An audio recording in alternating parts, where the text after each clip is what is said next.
இயேசுவின் அன்பு சகோதரமே, நவம்பர் மாதம் 26ஆம் நாள் இன்று இயேசுவின் நாமத்தில் உங்களை வாழ்த்துகிறோம்.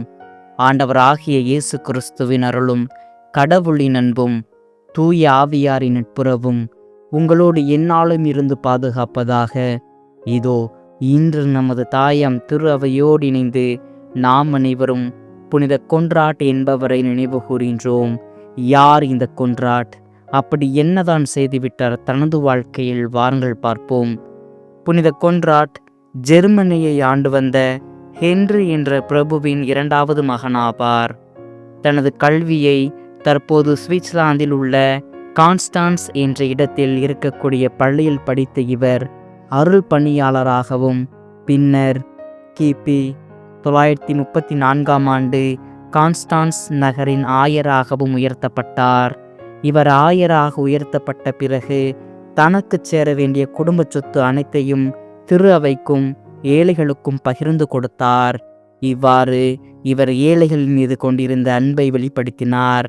இவர் 3 முறை புனித நாடுகளுக்கும் 1 முறை ரோமைக்கும் திருப்பயணம் சென்று ஆண்டவர் மீது கொண்டிருந்த பற்றில் இன்னும் உறுதியடைந்தார். ஏறக்குறைய 42 ஆண்டுகள் கான்ஸ்டான்ஸில் ஆயராக பணிபுரிந்த இவர் அம்மறை மாவட்டத்தை பல நிலைகளில் வளர்த்தெடுத்தார். நிறைய ஆலயங்களை கட்டியெழுப்பினார். ஏழைகளுக்கு உதவி செய்து அவர்களின் வாழ்வை உயர்த்தினார்.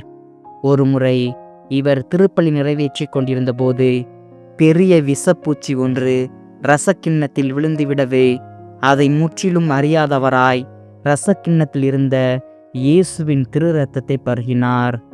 பருகிய பிறகே அவருக்கு அக்கிண்ணத்தில் விஷப்பூச்சி உள்ளது என்பது தெரிய வந்தது. ஆனாலும் இவர் கடவுளிடத்தில் தனக்கு ஒன்றும் ஆகக்கூடாது என்று வேண்டிக் கொண்டார். இவர் வேண்டிக் கொண்டது போன்றே இவருக்கு எந்த ஒரு ஆபத்தும் ஏற்படவில்லை. இவர் தனது வாழ்வில் எந்த ஒரு பதவிக்கும் ஆசைப்படாதவராகவே வாழ்ந்து வந்தார்.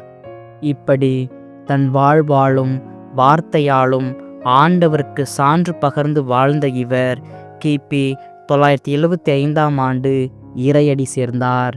அப்படிப்பட்ட இப்புனிதரை கொண்டாடும் நாம் நமது வாழ்வில் நமது வாழ்வாலும் வார்த்தையாலும் ஆண்டவருக்கு சான்று பகர்ந்து வாழ இப்புனிதரின் பரிந்துரை ஜெபத்தை நாடி நாள்தோறும் நன்மை செய்வோம், இறையாசிர் பெறுவோம். மேலும் மீண்டும் நாளை ஒரு புனிதரின் வரலாற்று பாதையில் சந்திப்போம். கடவுள் இன்றும் நம்மோடு.